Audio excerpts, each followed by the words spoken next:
Hi friends, എല്ലാവർക്കും എൻ്റെ YouTube ചാനലിലേക്ക് സ്വാഗതം. ഇന്ന് നമുക്കൊരു ചിക്കൻ കറി ആയാലോ? ചിക്കൻ കറിക്ക് വേണ്ട സാധനങ്ങൾ എന്തൊക്കെയാണെന്ന് നമുക്ക് നോക്കാം. തക്കാളി ചെറുതായി അരിഞ്ഞത്, സവോള, കറിവേപ്പില, ഇഞ്ചി വെളുത്തുള്ളി ചതച്ചത്, കൂട്ടത്തിൽ കൊച്ചുള്ളിയും പിന്നെ പച്ചമുളകും. ചട്ടി ചൂടായതിനു ശേഷം നമുക്ക് ആവശ്യത്തിന് വെളിച്ചെണ്ണ ഒഴിച്ചു കൊടുക്കാം.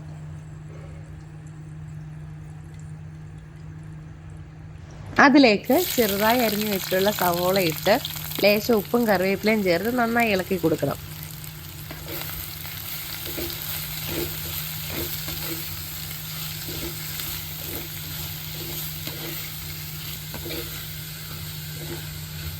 എന്നിട്ട് കുറച്ച് കൊച്ചുള്ളിയും കൂടെ ഇട്ട് കൊടുക്കാം. നമുക്ക് കൊച്ചുള്ളി ഇടുമ്പോൾ നമുക്ക് കറിക്ക് കുറച്ചും കൂടി ടേസ്റ്റ് കൂടും. ഏറ്റവും നല്ലത് കൊച്ചുള്ളി മാത്രമാണ് കേട്ടോ.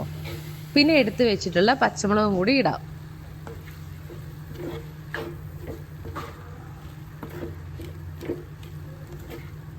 പിന്നെ ഞാനൊരു കാര്യം മറന്നു കേട്ടോ. ആദ്യം എണ്ണ ചൂടാകുമ്പോൾ ഈ സ്പൈസസ് ഒക്കെ ഒന്ന് വഴറ്റി എടുക്കണമായിരുന്നു. പക്ഷെ സാരമില്ല, ഇതിപ്പോൾ ഞാൻ മറന്നു പോയത് കൊണ്ട് ഇപ്പോഴാട്ടോ ഞാൻ ചേർക്കുന്നത്. നിങ്ങൾ ചെയ്യുമ്പം ഇത് ആദ്യം തന്നെ ചെയ്യണം കേട്ടോ, എന്നെ പോലെ മറക്കരുത്. എല്ലാം ഒരു ബ്രൗൺ കളർ ആകുന്നവരെ ഇളക്കി കൊടുക്കണം കേട്ടോ.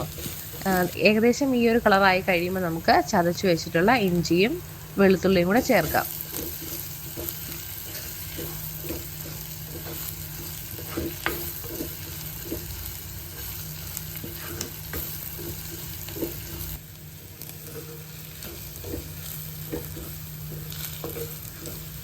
ഇഞ്ചിയും വെളുത്തുള്ളിയൊക്കെ ചതച്ചിട്ടിട്ട് ഏകദേശം ഒരു പച്ചമണം മാറി കഴിയുമ്പോൾ നമുക്ക് അതിലേക്ക് അരിഞ്ഞു വെച്ചിട്ടുള്ള തക്കാളി ഇട്ട് കൊടുക്കാം.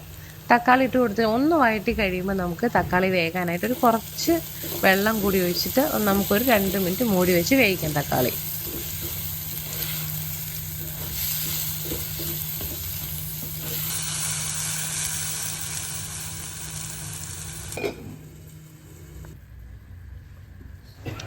ഇതുപോലെ നല്ല രീതിയിൽ വെന്ത് വരുമ്പോൾ നമുക്കതിലേക്ക് മസാലപ്പൊടികൾ ചേർത്ത് കൊടുക്കാം. ഒരു 1/2 സ്പൂൺ മഞ്ഞൾപ്പൊടിയും 1.5 സ്പൂൺ മല്ലിപ്പൊടിയും, ഒരു 1.5-2 സ്പൂൺ മുളക് പൊടിയും, കുറച്ച് കുരുമുളക് പൊടിയും, ഗരം മസാലയൊക്കെ ഞാൻ കുറച്ച് 1/2 സ്പൂൺ ഇട്ടിട്ടുള്ളൂ കേട്ടോ, കാരണം നമ്മൾ ഓൾറെഡി ഓൾ സ്പൈസസ് കൊടുത്തിട്ടുണ്ട്.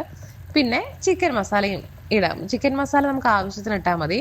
ചേർത്ത് നന്നായി ഇളക്കി കൊടുക്കുക കേട്ടോ. പച്ചമണം മാറുന്നവരെ ഇളക്കി കൊടുക്കും.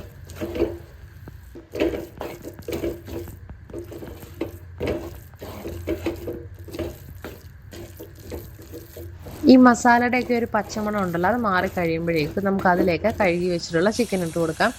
ഞാൻ ഈ ചിക്കൻ കഴിയുമ്പോൾ കുറച്ച് മഞ്ഞൾപ്പൊടി ഉപ്പും കൂടി ഇട്ട് കഴുകും കേട്ടോ, കുറച്ചൊന്ന് ഫ്രഷ് ആവാൻ വേണ്ടിയിട്ട്. ഇനി നമുക്ക് ഈ കഴുകി വെച്ചേക്കുന്ന ചിക്കൻ അതിലേക്ക് ഇടാം. ഈ മസാലയൊക്കെ നന്നായിട്ട് ചിക്കനിലേക്ക് പിടിക്കുന്ന രീതിയിൽ ഇളക്കണം കേട്ടോ.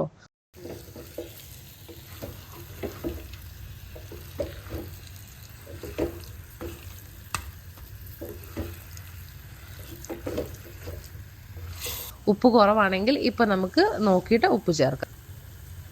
ഇനി ലേശം വെള്ളം കൂടി ഒഴിച്ച് നമുക്ക് ചെറിയ ഫ്ലെയിമിൽ അടച്ചു വെച്ച് വേവിക്കാം. ഒരുപാട് വെള്ളം ഒഴിക്കരുത്, കാരണം ചിക്കനിൽ നിന്ന് വെള്ളം അത്യാവശ്യം ഇറങ്ങുന്നുണ്ട്. അപ്പം നമുക്ക് കുറച്ച് വെള്ളം ഒഴിച്ചാൽ മതി.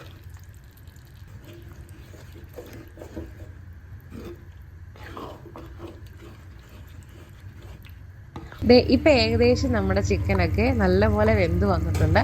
അതേപോലെ ചാറൊക്കെ വറ്റി നല്ല കുറുകി വന്നിട്ടുണ്ട്. ഇനി ഇതിലേക്ക് ലാസ്റ്റ് സ്റ്റെപ്പ് എന്ന പോലെ നമുക്ക് കുറച്ച് മല്ലിയിലയും ചേർത്ത് കൊടുക്കാം. അപ്പം നമ്മുടെ ചിക്കൻ കറി റെഡിയാവും. നമ്മുടെ ഈ ചിക്കൻ കറിയെ ചോറിൻ്റെ കൂടെ കഴിക്കാം, ചപ്പാത്തിയുടെ കൂടെ കഴിക്കാം, പൊറോട്ടയുടെ കൂടെ ഒക്കെ കഴിക്കാം കേട്ടോ. അപ്പം എല്ലാവരും ഒന്ന് ട്രൈ ചെയ്ത് നോക്കണേ. അപ്പം പുതിയ വീഡിയോയ്ക്കായി ചാനൽ സബ്സ്ക്രൈബ് ചെയ്യാൻ മറക്കല്ലേ കേട്ടോ. അപ്പോൾ വീണ്ടും കാണാം. ആദ്യമായിട്ടാണ് എൻ്റെ ചാനൽ എല്ലാവരും കാണുന്നുണ്ടെങ്കിൽ ലൈക്ക് ചെയ്ത് സബ്സ്ക്രൈബ് ചെയ്ത് സപ്പോർട്ട് ചെയ്യുക കേട്ടോ. താങ്ക്